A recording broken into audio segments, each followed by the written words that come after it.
be here now. Just be here now.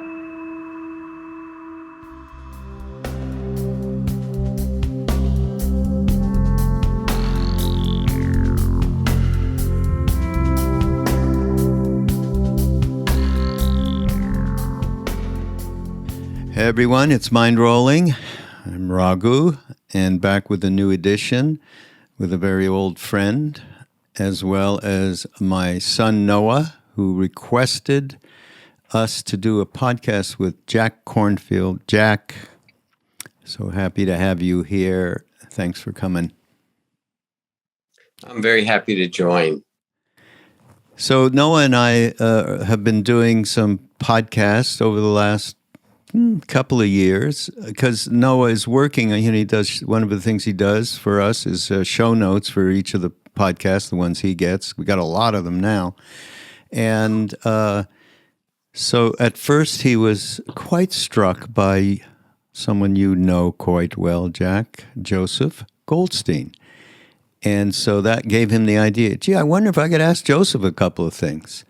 So we did that, and that piqued his. And we did something in also in Maui, right, Noah? We did something with Duncan, I think. Duncan and Bob Thurman. Bob, right. And so then Jack, he said, I really would love to be able to talk to Jack. So this is a continuation of the series of Noah Asks the Question.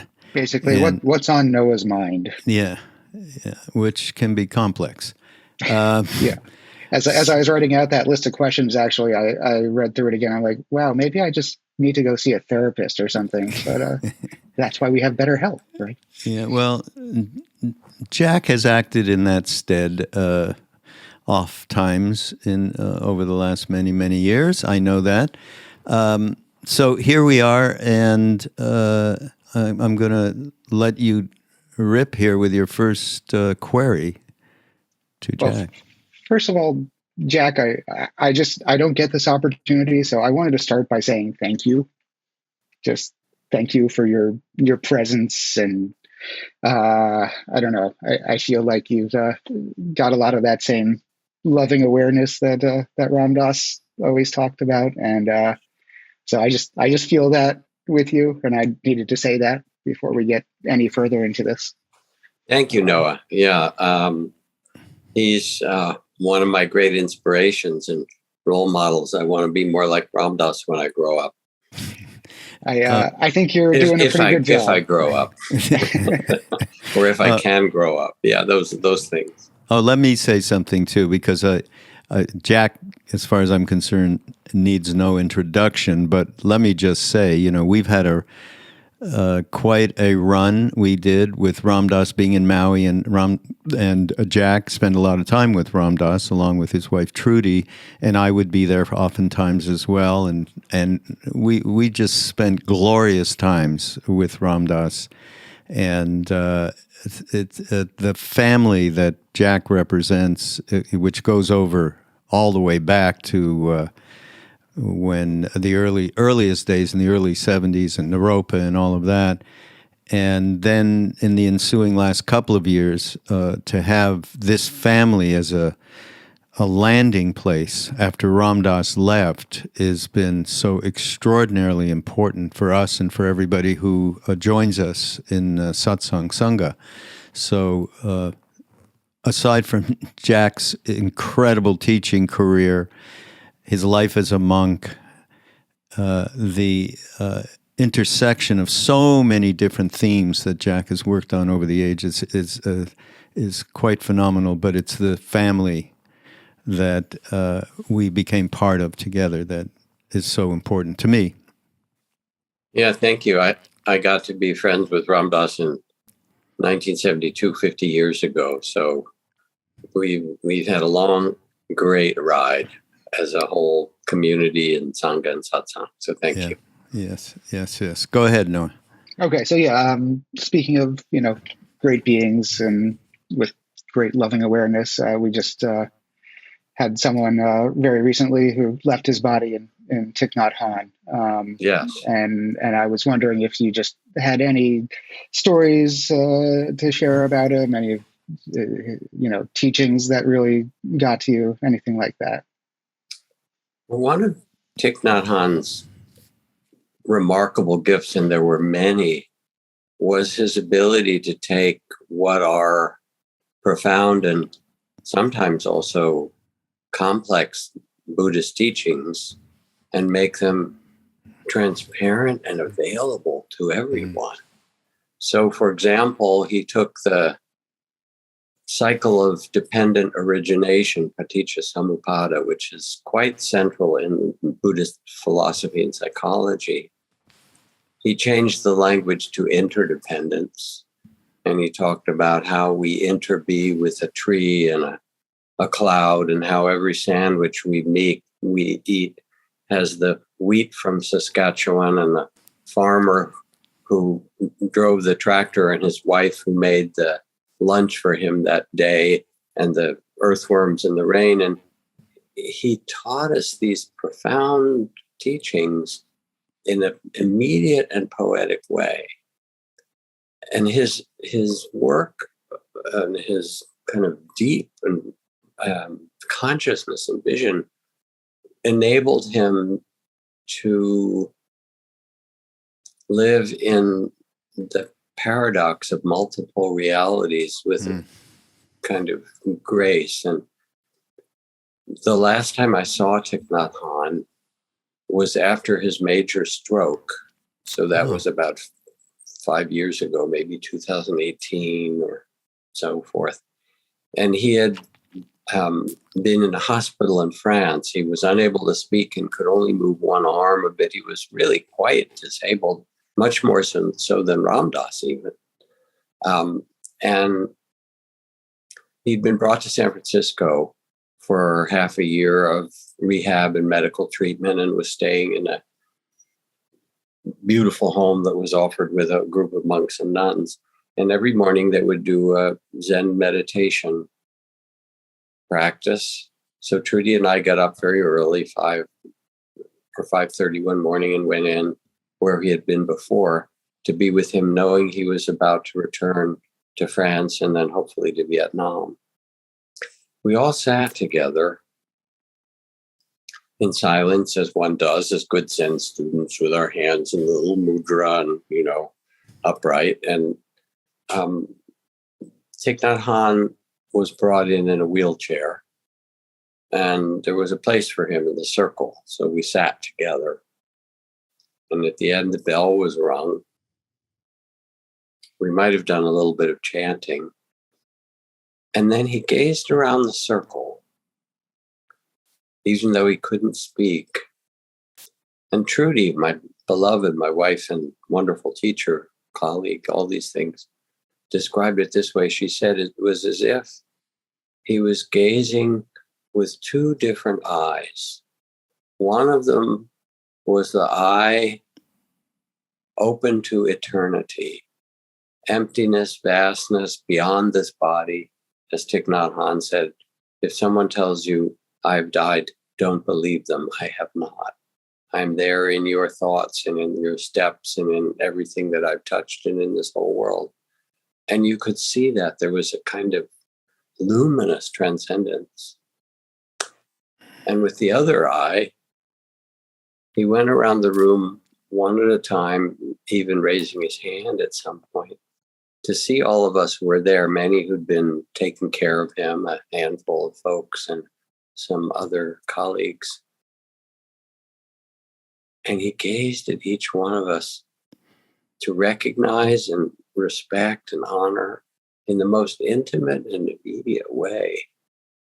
And it was as if when he talks about, seeing the whole universe in a flower petal, he was manifesting that even after the stroke in that moment. And it was beautiful and moving. He was, of course, a poet and an activist and a profound teacher and a monk and all of those kind of things. when he came to teach at our center at Spirit Rock in the Bay Area, and we hosted him several different times, but a couple of times for big teachings, we set up the hillsides so that 1,000 or 2,000 or 3,000 people could sit on the hillsides, and there was a stage. So here we are outdoors in this beautiful valley that's Spirit Rock is located in. There's a wooden stage and a couple of thousand people on the hillside, a good sound system. And Sister Chang Kung and some of the monks and nuns led a meditation. And then in preparation for Thai's coming, Thai meaning Thich Nhat Hanh, they led an eating meditation with apple, chewing mindfully and so forth. So we were already very much present. And then from where everyone was seated, you could look down this road that's part of the valley in which we live. And Thich Nhat Hanh came to join us. And he was walking up the road slowly, as he is wont to do, mindfully, taking each step and headed toward the platform where, as he walked, all 2,000 people could see him. And it was as if everybody took a deep breath. This is what mindful presence feels like. Mm-hmm. His presence and his attention was so deep that it carried us all in the wake of it. It opened a space, kind of magical or mystical space of presence for the entire group at the same time. It was really quite beautiful. And of course, then he gave, as he did, these simple and deep teachings of, in a poetic fashion, of true mindfulness, of each breath, each moment being the only moment we have. We only have this present moment. Anything else is our thoughts. In fact, we're always here. We never go anywhere. The only place we're here is here. When Ram Dass said, be here now, he could have said, you're already here now, right? There's no other place except that our thoughts imagine a past and future. They think about a past, but it's actually not here, except that it's here alive in us now. And we imagine a future, but it's all right now. And Thich Nhat Hanh most simply and elegantly brought us into this. Now, another story to tell about him. I'd gone to Green Gulch Zen Center, which is part of San Francisco Zen Center, for some teachings from Thich Nhat Hanh that he was offering to a group of us, a number of us as teachers. And he was talking about sitting, breathing with ease and calm, using because people can make spiritual practice into a kind of a grim duty. And he was talking about a graciousness of letting each breath be an invitation to ease and calm and steadiness of heart. And as he was teaching this, and he taught that little signature half smile of the Buddha that he would recommend, I started to feel very sad, kind of a grief. But I was smiling, doing my duty to be a good student or whatever, breathing. And then I had lunch with him afterward. And I was a little bit confused, as we can be, because, especially in meditation, but it's true anyway, we're porous beings. We interact and connect. So if you have a violin and you put it on the table and somebody plays another violin in the same room, the strings of the violin on the table will resonate with it. And we resonate in that way. So I had lunch with Thai, and I said, I'm confused about something. You were talking about ease and joy in there, and I felt a grief and a sadness. But what I don't know was, is it mine? Am I coming in touch with something? Or is it yours? And he looked back and he said, I've seen so much suffering. He said, that's why I must teach joy. And I thought about it because he was an activist really early in the 1960s in Vietnam, as the American Vietnam War, the French Vietnam War had wound down and the American Vietnam War was winding up. And he started I think it was the YS, is the Youth School for Social Services or something, with young monks and nuns. And they were attacked by both the North and South Vietnamese in different ways because they were fostering peace. And so each side said, well, you're not really with us. You don't want us to win. And a number of the young people, these are like teenagers and early 20s, young people, passionate, who came in the middle of a very dangerous period to work with him, were killed and died. And if you can imagine, I mean, he saw the incredible destruction of the war across his country, North and South Vietnam, and then elsewhere. But if you can imagine starting by bringing young people together again and having a number of them killed, what a weight that would be to carry in your heart. So when he said, I've seen a lot of suffering, or I've felt a lot, I've known a lot of suffering, I could feel the weight of that being true. And yet his presence was peaceful and joyful, or peaceful and steady, or peaceful and wise. And he loved children. He had all these images of him leading the walking meditation with children. And I think it's because both he needed it, but also because he kept alive that child of the spirit that's born in all of us. So I could go on with Thich Nhat Hanh stories, Really? but that's a beginning for you. I think I could listen to them all day. That's amazing. Yeah. Well, I will tell one more.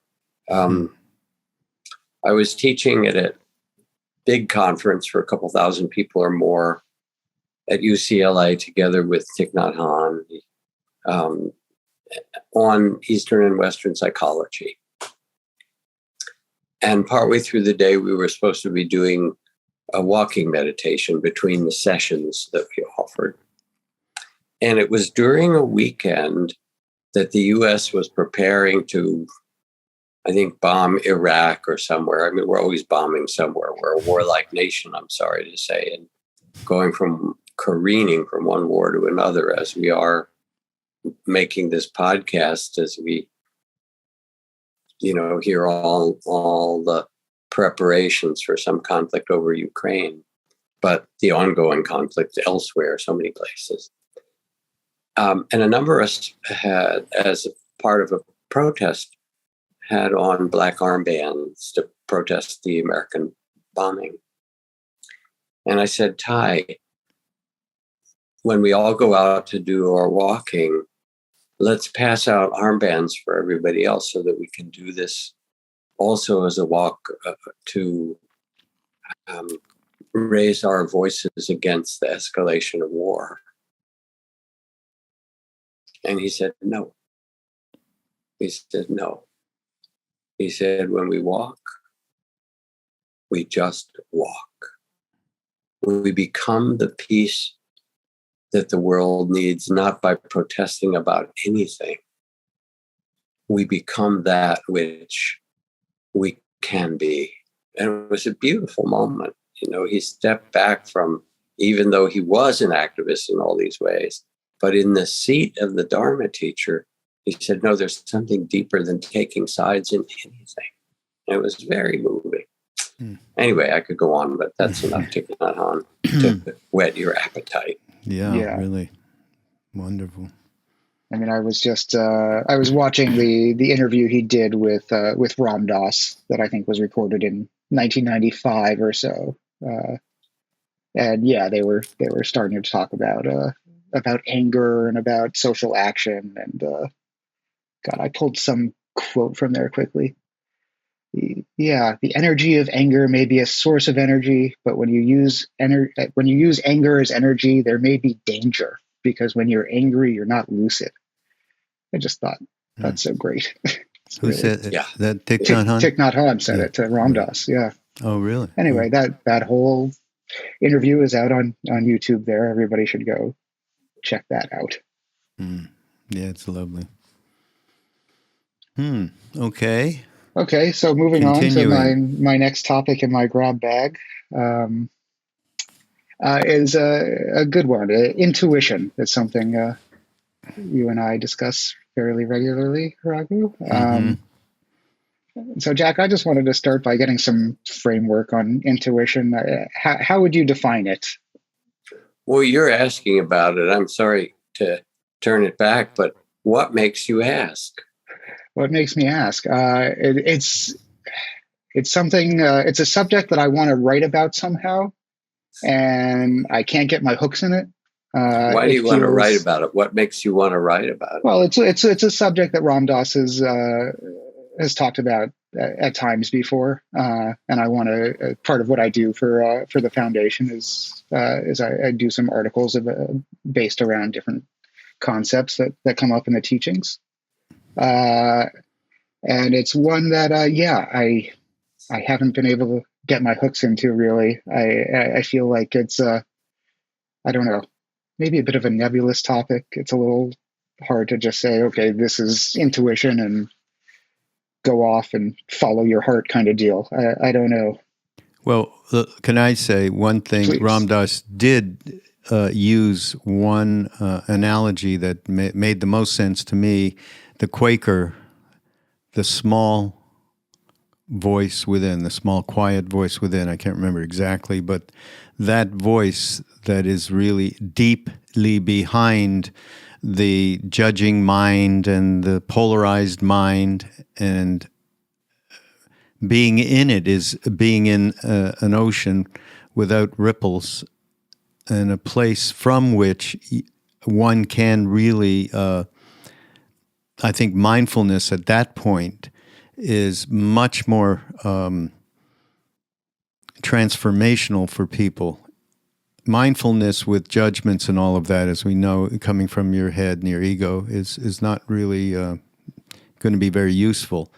So the deepest part of oneself that is behind all of that, to me, is that still small voice. That was my take right from Ram Dass. So then the question, I guess, is how do we get beneath all the bullshit and get in touch with that? Get through the judgment and, the thoughts and whatever other fun stuff our mind is throwing in our path. Yeah, I love what you said, Raghu, of bringing Ram Dass's words to light here, and that this silence beneath the waves and the depths of being and listening and so forth. So now you say, Noah, how do we do that? Well, there's 100 ways to do it. You walk in nature. You turn off your electronic devices. You meditate. You listen with your ear, and then you listen with your heart, which is a different kind of listening. You pay attention. You pay attention to what your body wants to tell you. You pay attention to what your emotions are raising up to you. It was like me sitting there with Thich Nhat Hanh, and he's talking about half smile and ease, and I'm feeling grief and sadness, and not knowing, is it mine or his? So I had to ask. But I was feeling my body and feeling those emotions. So one of the gifts, as Ram Dass and you, Raghu, point out, is that mindfulness, or that capacity to become aware, of something that grows in us. And then I said, yeah, but how do you get below the judgments and the, regrets and the plans and the kind of critical mind? And the first way you get below it, along with all those other things I said, is not to judge all of that, because sort of hidden in your question is at least the possibility that you or other people could be. Think you're supposed to get rid of that and then get to this deep, quiet, silent, still smile, small voice, and get rid of all that other bullshit, right? But there's a much more beautiful way to do it, and a more effective way. And that's to say thank you. Thank you to your planning mind that's so busy trying to make plans. Thank you for trying to keep me safe. I'm actually okay for now. You can relax. And then the judging mind comes in and you say, oh, stop judging. I hate these judgments. I don't want to be so judgmental. But what's that? It's more judgments, right? So instead, you kind of inwardly bow and say, oh, the judging mind, thank you for your opinion. Because it's mostly recorded in there from God knows what. You know, your elementary school teachers, your parents, so you collected all these ways you're supposed to be. And it's trying to make you fit in or sit safe and say, thank you for your idea. Thank you for the judgment. I appreciate it. I'm okay just now. And then you're not in conflict with it. Instead, you become the loving witness, the loving awareness, to use Ramdas's phrase, that sees the mind doing that. And the mind isn't the intuitive channel. The mind does what it does. You know, it secretes thoughts the way the salivary gland secretes saliva. It just does it, right? And there are tricks to stop it for a while, but then it starts again. It's just what it does. So you say, thank you for that.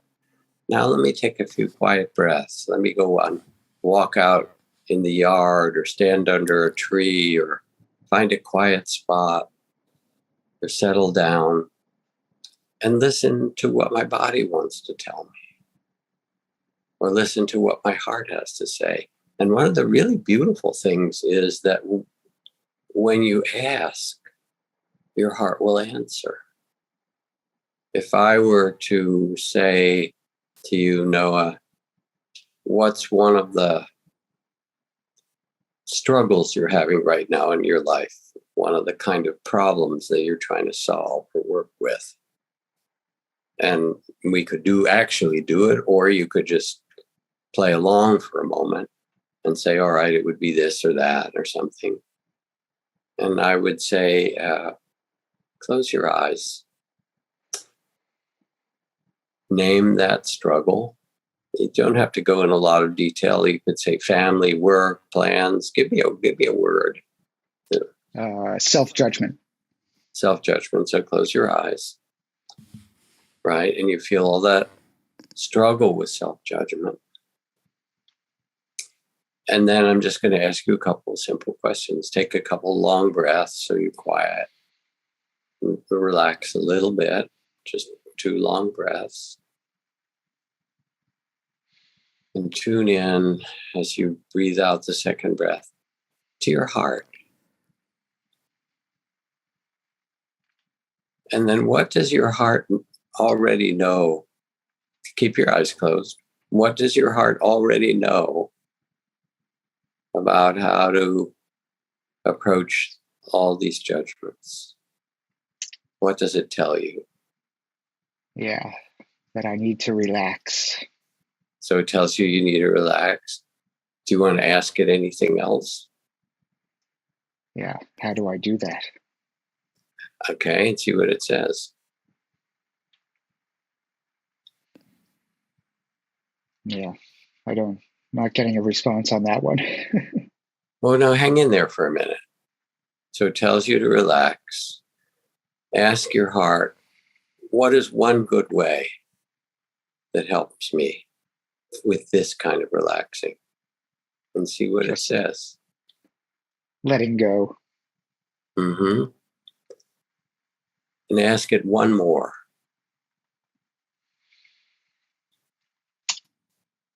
Yeah. What's it say? Having a little love for yourself. Having a what? Having a little love for myself. Yeah, love for yourself. So before you open your eyes, feel that. Feel when it says letting go. Your heart knows what that feels like in your whole being, and you can feel it. Let it go. You don't have to do anything about it. Judgment's there, but it's not a problem. It's just there on the shelf like everything else. And then having a little love for yourself, self-compassion. This is your heart saying, hey, take a breath, put your arms around yourself, be kind. Imagine that you, Noah, were a young man that came to you and said, hey, I'm struggling. And you put your arm around his shoulder and you said, yeah, it's okay. You were really kind and loving that you could do that for yourself. That's intuition. That's listening to your heart. one of my Zen master teachers, we'd ask him questions and he would look back, especially if we'd been meditating even a little bit with him, and he'd say, "You already know. You already understand. How are you doing?" Good. Thank you. Yeah.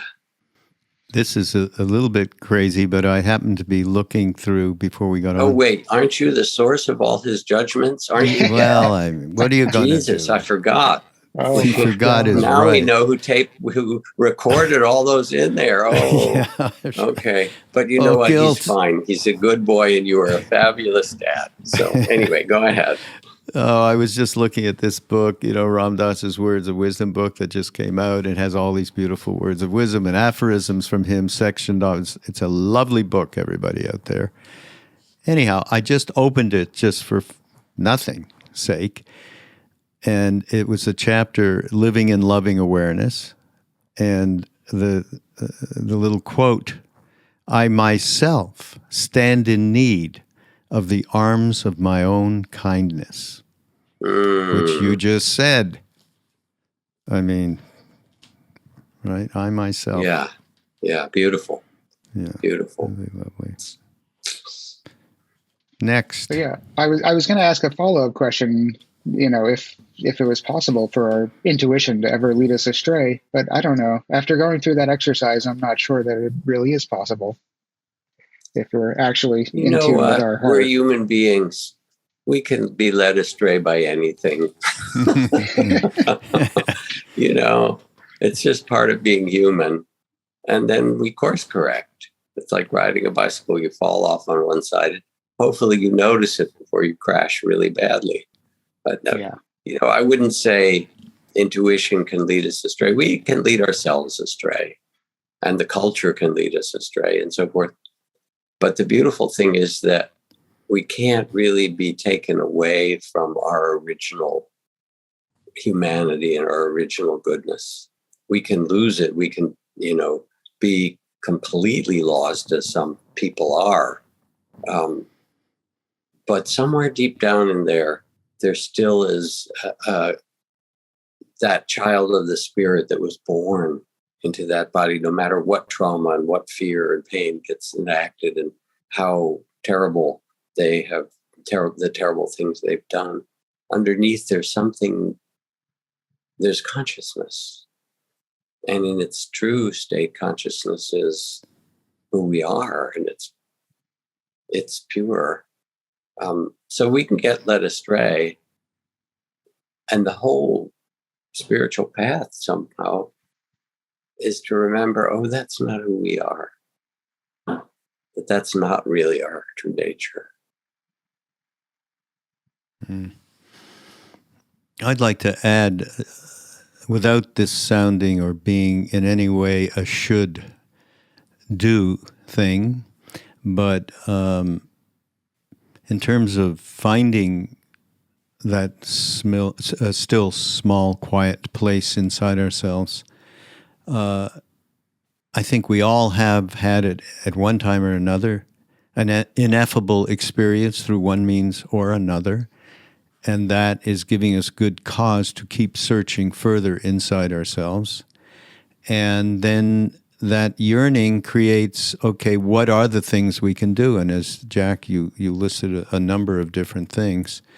And certainly with that intention of going out and taking that walk in nature, or sitting for a moment, or doing a yoga class, whatever it may be, movement, that intention with the follow-through of actually doing something that will help guide us to that still, small, quiet voice, I think is important. Awesome. Yeah, thank you both. All right. How are we doing on time here? We're good. Well, I want to say one more thing, Noah. Yeah.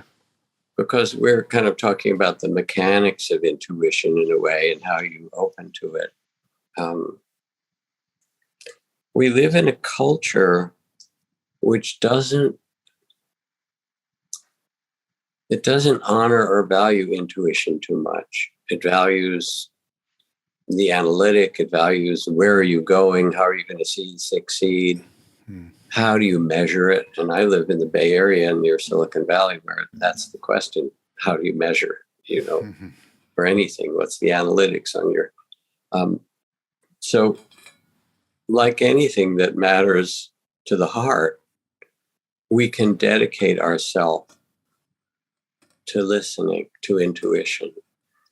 We can say, by setting an intention, every day I'm going to take 5 or 10 minutes and just listen and ask, what message do you have for me today, body, that I should pay attention to?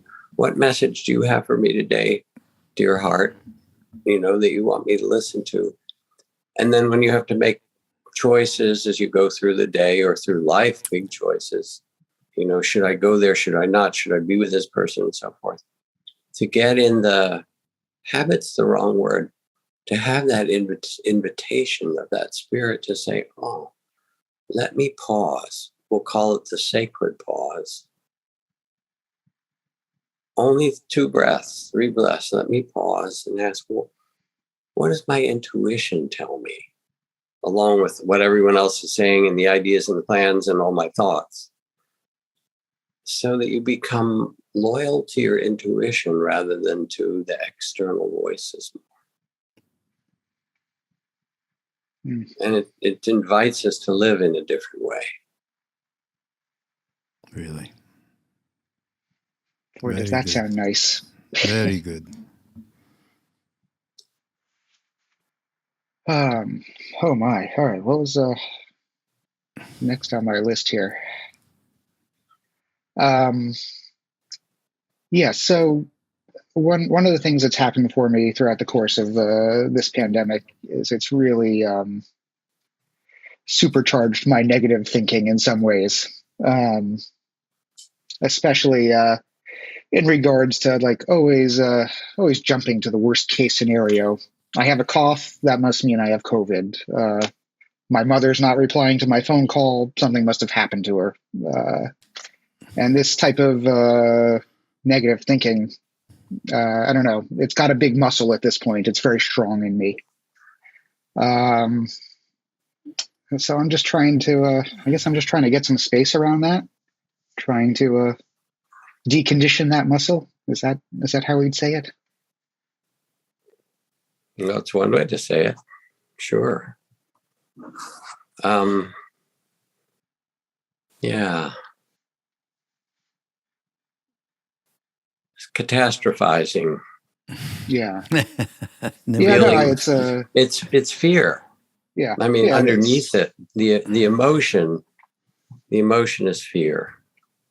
And then the mind goes in and tells stories about, oh, they didn't call, they must have been in a car accident, their plane crashed, they got COVID and Ebola, and were bit by a rabid dog on the way to the clinic.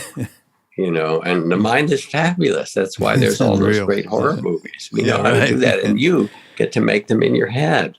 And in a way, you got to admit, it's very creative, right? Absolutely. Yeah. So, what to do with it? Well, you've gotten one step in that you've recognized and acknowledged it, that it's not necessarily that these thoughts don't have your best interest in mind. And that's already a really important step, because in it you're seeing not inside the thought, but as the loving awareness, as the witness to the thoughts. So that's already a step. All right, here are these thoughts. And I realize that they're not actually healthy thoughts, or they don't have my best interest in mind. So then what do you do with it? There are a few things you can do. One thing is, do you give voice to them, to the people around you that you live with or close to? Yeah, Noah? Sure. Yeah. Do you? Yeah. So one thing you could do is to try for a week or a month to say, I won't say any of these things out loud. All right? Try that and see, who do you live with? My girlfriend will be very grateful for this practice. Okay, so for a month, you're not going to say these out loud. Then here's the next thing. When you notice them, because they'll be running like the little banner underneath, when you're watching something, and on the screen, there's a little banner with the news Subtitles. coming in, or the Dow Jones Industrial Average, or say they're just running underneath there. So then the second thing is not speaking them, is that when they get a little strong, because there'll be like little waves in the background, and then they intrude and they take over. All right. Then your next step is to inwardly bow and say, thank you for trying to protect me. That changes your whole relation, because if you say, I want to get rid of these, how do I get rid of them? I hate them. That actually locks them in. Your resistance to them, instead of getting rid of them, it actually makes them stronger. I'm not going to, and they get bigger. Instead, you say, thank you. Thank you for trying to keep me safe. You can even say, I'm okay now, but you just mostly say, thank you for trying to keep me safe. I'm all right. Then the next thing to do, do you have, I know Raghu would, because he's one of those old weird India Wallace, but you're different. Do you have an altar at your house with pictures of I do. saints or Buddhas or any of that stuff? It's back there. Oh, you do? There it is. Okay. Yeah. So here's the next thing, is after you acknowledge them, especially the repeated ones, that are really great movies, you can say, thank you for the great movie, right? I'm okay now. Then you say, I'm going to leave you on the altar for now. And your altar, I don't know who's on there, whether it's the Dalai Lama or Maharaji or, Kuan Yin or some things on those. Say, I'm going to put you in the lap of Maharaji and, Anandama and whoever happens to be on your altar. And I'll ask them to hold these fears for me so I can take a few deep breaths and just live more in the present. So that's a third movement, not to say them out loud, say thank you. When they come, thank you for trying to keep me safe. I'm all right. And then actually visualize that there's a little basket over there. You could put a little basket or a bowl there. You go in Maharaji and, Mother Mary will hold you for me. And you have to do that a number of times, but then it starts to give you the more and more space from that negativity that you caught in. It's not the problem that you have the thoughts. They're creative in a way. They could hire you in Hollywood. You make some really good horror movies.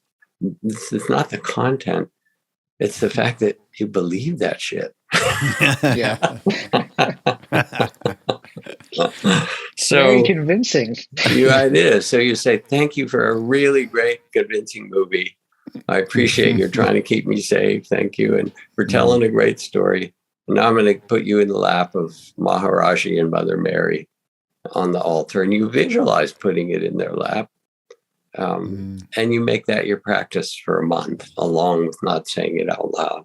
So there's a few things you could do and see how that works. What do you think? That's great. That's very actionable on my end, and I love it. Yeah, right. And your girlfriend you tell her about it. Oh, she'll be thrilled. She'll be thrilled. Now she's going to get more worried. Like, oh God, he's not worried anymore. Maybe I should be worried. Yeah, exactly. What's wrong with that? That's how it works. Okay. One more question. Yeah, finally. Last year you had done an online talk about forgiveness, and it struck a chord with me. And I actually recently ran into a situation where, just very briefly, I had a crazy neighbor come up and want to get in a fight with me because he believed I had done something to his car. Anyway, it's fine. Nothing came of that, but it shook me a little bit, and I was trying to just send him a little metta, something like that. Like I could tell he was in a bad place, and that's why he lashed out at me. Right. And I just, couldn't find myself really forgiving him, really sending him that energy that I wanted, the loving kindness that I wanted to send him. I was doing it, but it was like there was no real intention or meaning there. There was something blocked. So I remembered you had done this talk on forgiveness, and it was there was a really great practice in it. I think it was the 3 directions of forgiveness. And I was wondering if I might be able to twist your arm into doing a version of that today. All right. Well, first let's talk about your neighbor and you, because people do stuff, and you pointed out it's beautiful, because you're asking these questions that you already know the answer to. You ask about intuition, and you actually already have it in there in your heart. Your heart knew, So in this one, you already are sort of answering to, you said, I want to forgive him, or I want to let it go. Yeah. But it was hard to let go because I was still feeling what? Just on that basic level of kind of a physical threat, especially in proximity to my home, my safe place. You were attacked, and it brought your, like, how could you do that? And we get that, the sort of fight flight thing that happens when you feel like you're being attacked, right? So it's kind of interesting. I think as you approach forgiveness in this way, you don't want to make it, a grim duty. I'm supposed to forgive everybody or something like that. Instead, you kind of listen and say, what does it feel like inside in my body and heart when I'm caught in that he was angry at me and it triggered all that. I got my own damn anger and it triggered it. How does that feel? And you can notice it even now, and you have the thoughts that justify he shouldn't have acted that way and it's unfair and so forth. Even though another very wise part of you said, the poor guy must be having a really tough week. You knew that. You said he's obviously got his own pain. But those thoughts, you're believing them. And you ask, all right, well, what does it feel like? Now, without trying to forgive him or do anything, let your intuition, your attention say, what would it feel like if I let it go? How would my body and mind feel? And just ask.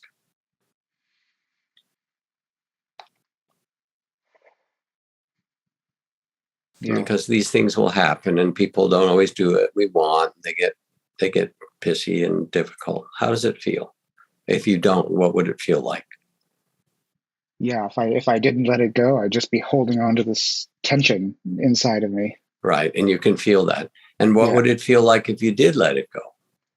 Just release, washing away. Yeah, close your eyes and tell me a little more about it.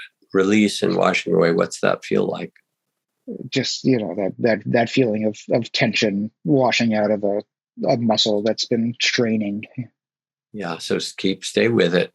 So now, here you are feeling that release of tension, that ease and so forth. And then your mind comes in. You should still say pissed. You should still say angry. And you should get in it. Yeah. And feel now that landscape, and feel also that you can direct your mind.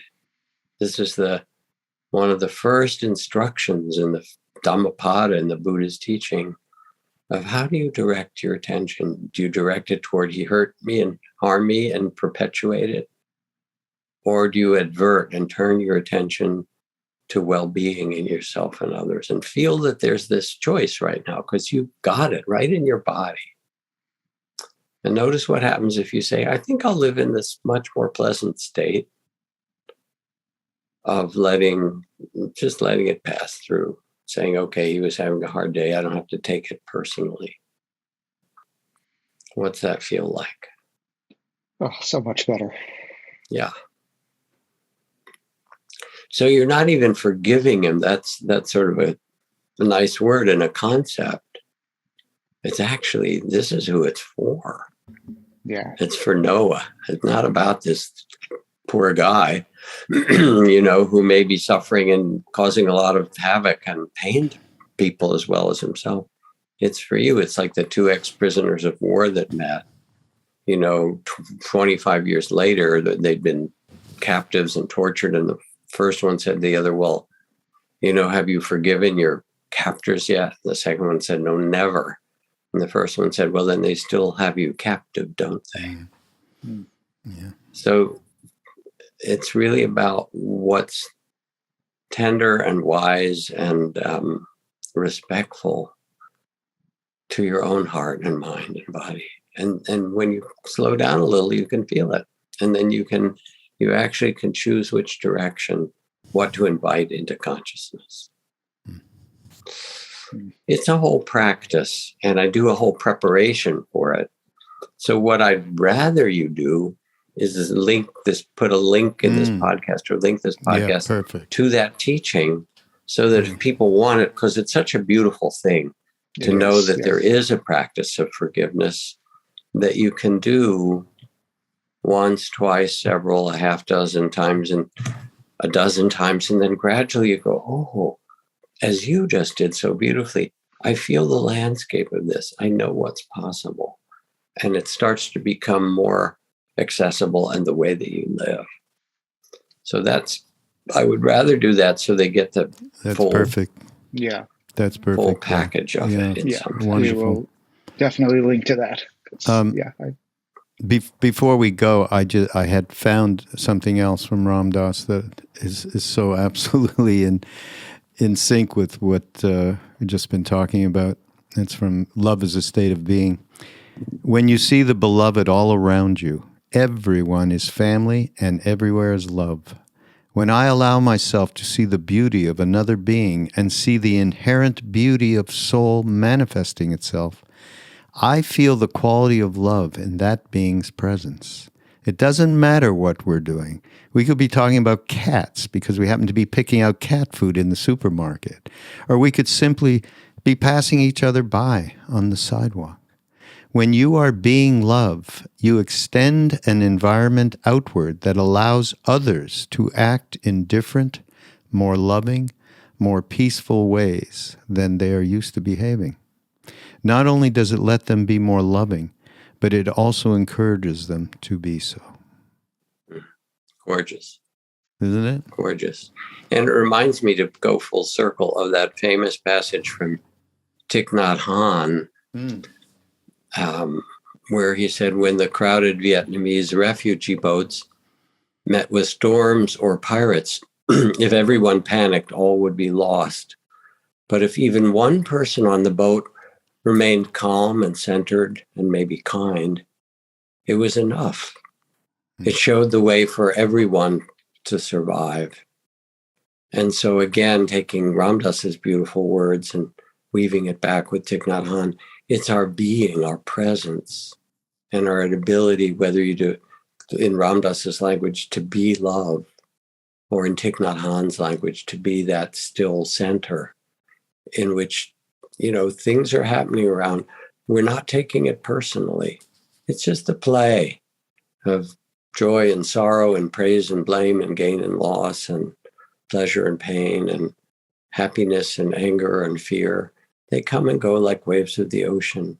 And we're that centered one in the boat.